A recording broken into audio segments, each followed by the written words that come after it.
Question, निम्नलिखित में से प्रत्येक में के का मान ज्ञात कीजिए ताकि तीनों बिंदु का संरेखी हो। संरेखी तीनों बिंदु का हो संरेखी। यहाँ समझिए, संरेखी संरेखी का मतलब समझिए, तीनों बिंदु संरेखी हो।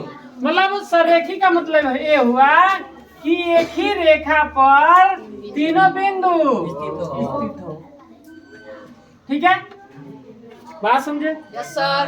अब जब एक ही रेखा पर जब तीनों बिंदु हो उसके द्वारा जो मतलब त्रिभुज बनेगा, तो इस त्रिभुज का जो क्षेत्रफल जो त्रिभुज जो बनेगा उसका क्षेत्रफल किसके बराबर होता है? 0। याद रखना, ये हमेशा याद रखना कि अगर तीनों बिंदु संरेखी होती है तो त्रिभुज का क्षेत्रफल किसके बराबर होगा? 0। चलिए, तो हम इस बिंदु का नाम देते हैं अपने से ए, बी और सी। बात समझ में आया? माना कि बिंदु ए बराबर 7 -2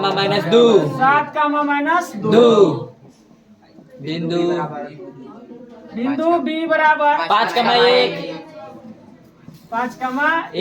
के का मान हमें निकालना है। Yes sir. बिंदु सी बराबर, देखिए इतना मेहनत करने के बाद भी बताइए, आप लोग से पूछते हैं तो नहीं बताते, बहुत बुरा लगता है। 3,1 दिल टूट जाता है ना जी। बताइए, इतना मेहनत करने के बाद पूछते हैं नहीं बताते तो बताइए कैसा लगेगा? लगेगा कि नहीं लगेगा? खराब। तो बनाना चाहिए, बताना चाहिए कि नहीं बताना चाहिए? और बनाना भी चाहिए, जो क्वेश्चन पूछे हो फटाफट बनाता तो अच्छा भी लगता, पढ़ाने में भी मजा आता। आप देखिए, त्रिभुज ए बी सी का क्षेत्रफल जब निकालेंगे तो किसके बराबर होगा जी? 0 के बराबर। संरेखी है, इसका मतलब किसके बराबर करेंगे? 0 के बराबर। कोई पूछेगा 0 के बराबर कहाँ किए हैं, तो बोलेंगे जब संरेखी होता है तो क्या होता है? 0 के बराबर। आप देखिए, त्रिभुज का क्षेत्रफल तो हम बताएं, आप लोग कैसे सूत्र याद रखना है? Yes sir. 1/2 इंटू, देखिए ध्यान समझिए, सूत्र पर ध्यान दीजिए। यहाँ कुछ नहीं करना है, ऐसे अपना ऐसे लिखने आ जाएगा, सबको आ जाएगा।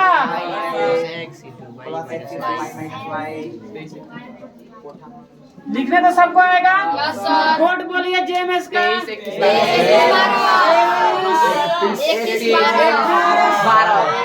1 2 3 याद रहेगा? हाँ, ना भूलना है ना भुलाना है। हाँ, देखिए, चलिए देखिए यहाँ का होगा 1 2 3। याद रहेगा? ये तो पता है, x1 x2 x3 y1 y2 y3 आ रहा है समझ में? Yes sir. किसी को दिक्कत नहीं सर। चलिए, बढ़िया से पढ़ेंगे ना तो इसी जोश के साथ खुलाएगा इंटर, चालू होगा। बात समझे? बढ़िया रिजल्ट आएगा ना जी, उसी बात तुम लोग के बाद चालू कर देंगे इंटर के। बात समझ रहा है? सब टीचर की व्यवस्था हो जाएगी।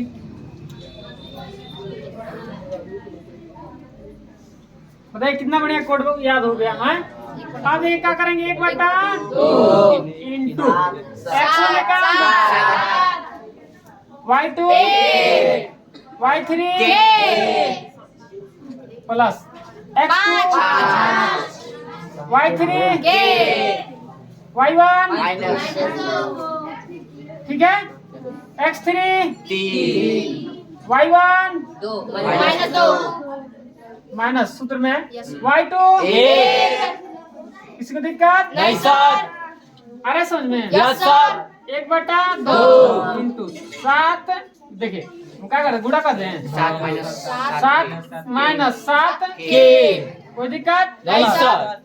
5 यहाँ लिखते हैं, के माइनस माइनस प्लस। कोई दिक्कत नहीं सर। चलिए, प्लस 3 आई माइनस वन का होगा प्लस। छूटेगा तो -3 होगा। Yes sir. चलिए, बराबर 0 नहीं दे रहे हैं, बराबर 0 ना है जी।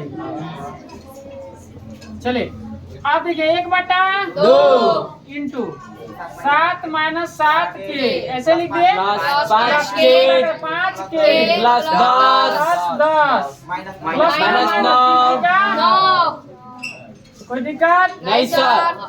अरे समझ में? Yes sir. 1/2। अब देखिए 7 गो और 10 गो 17 प्लस में है, यहाँ प्लस में है, तो 7 को 10 को 17, 17 में से 8 9 गया, कितना हुआ?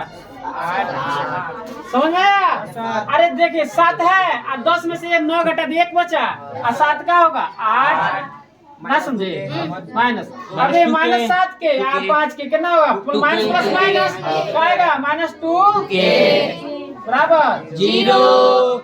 चलिए अब 1/2 दो। अब इसमें क्या कमल ले 2 कमल अंदर क्या होगा 4 4 -3 -3 बराबर 0। 2 से 2 खत्म। अरे जी यस तू नहीं है।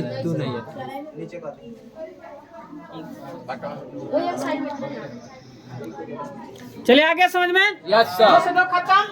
अब यहाँ बना देते हैं ना।